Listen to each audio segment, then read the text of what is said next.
Hello friends, मैं doctor Shakti Singh एक बार फिर से आप लोगों के बीच उपस्थित हूँ।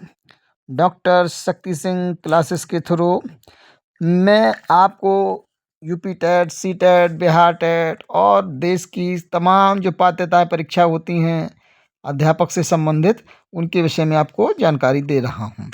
और आज का मेरा टॉपिक है जिसका नाम है पर्यावरण और पर्यावरण की क्या भूमिका है बालक के विकास में। मैंने अपने लास्ट वीडियो में वंशानुक्रम के बारे में बताया था।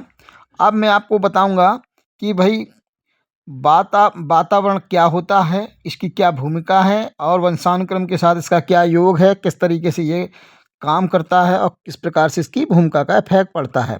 तो जो आपका पर्यावरण है ना, हम पर्यावरण को वातावरण भी कहते हैं और वातावरण को हम पर्यावरण भी कहते हैं। पर्यावरण शब्द दो शब्दों से मिलके बना है। पहला होता है परि और प्लस आवरण, अर्थात परिधन आवरण। परि शब्द का अर्थ होता है चारों ओर से और आवरण का अर्थ होता है ढकने वाला। इस प्रकार पर्यावरण शब्द का शाब्दिक अर्थ होता है चारों ओर से ढकने वाला, अर्थात इस प्रकार जो हमें चारों ओर से घेरे हुए होता है वह हमारा पर्यावरण कहलाता है।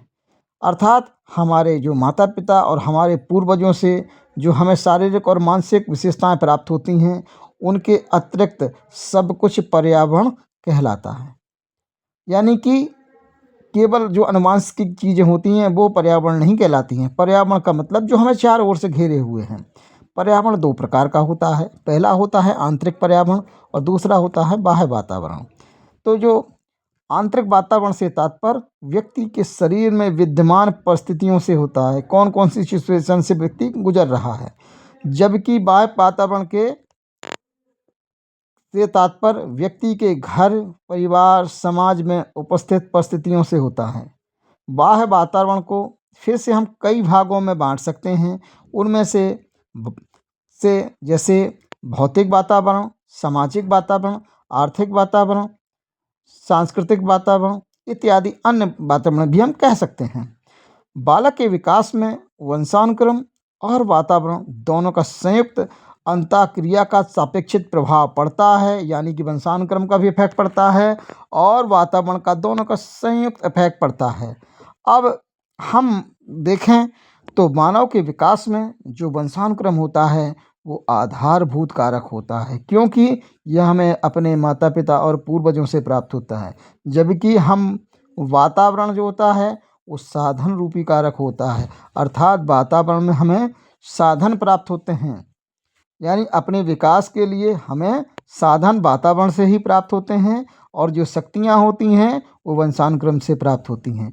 मानव का विकास वंशानुक्रम और वातावरण की संयुक्त अंतःक्रिया का परिणाम होता है। यानी दोनों की अंतःक्रिया होने पर ही हमारा डेवलपमेंट होता है। मानव का विकास वंशानुक्रम और वातावरण का गुणनफल भी माना जाता है कि दोनों के गुणनफल से ही हमारा डेवलपमेंट होता है। मानव विकास में वंशानुक्रम और वातावरण का जो सापेक्षित महत्व होता है, सापेक्षित योगदान होता है, उस योगदान को हम माप नहीं सकते हैं। ऐसा कोई हमारे पास साधन नहीं है, उपकरण नहीं है जिसके द्वारा हम वंशानुक्रम और वातावरण के सापेक्षित महत्व को हम माप सकें। मानव की जो बुद्धि होती है वो वंशानुक्रम और वातावरण का योग मानी जाती है। यानी कि हमारी बुद्धि पर वंशानुक्रम का और वातावरण का दोनों का इफेक्ट पड़ता है। और मानव का जो व्यक्तित्व होता है, मानव की जो पर्सनालिटी होती है, वो भी वंशानुक्रम और वातावरण का गुणनफल मानी जाती है। जिस प्रकार एक उपजाऊ खेत में अच्छा बीज बोने पर ही अच्छी फसल प्राप्त होती है, ठीक उसी प्रकार अच्छा वंशानुक्रम, अच्छा वातावरण भी मानव के विकास में महत्वपूर्ण भूमिका निभाता है।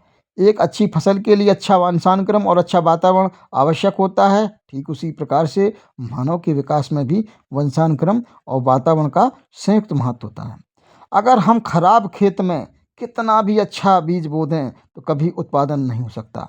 ठीक उसी प्रकार यदि हम उपजाऊ खेत में कमज़ोर बीज बो देंगे तो कभी भी उत्पादन नहीं होगा।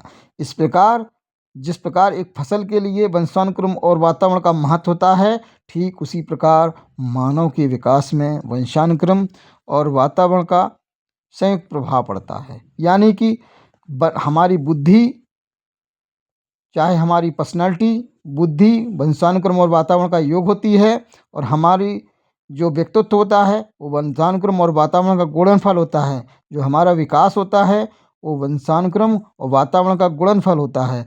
अर्थात हमें वंशानुक्रम और वातावरण दोनों पर ही निर्भर होकर ही अपना संयुक्त डेवलपमेंट कर सकते हैं।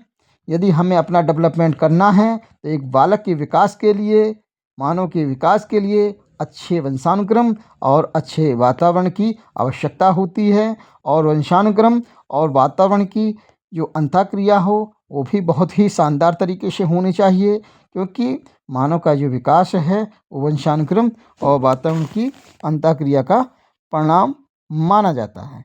इसीलिए हमें बालक के वंशानुक्रम और वातावरण पर बहुत ही ज़्यादा मात्रा में बल देना चाहिए। और जो वातावरणवादी कहते थे कि वातावरण का महत्व है, और वंशानुक्रमवादी मानते थे कि वंशानुक्रम का महत्व है। वास्तव में देखा जाए तो वंशानुक्रम और वातावरण दोनों का महत्व होता है।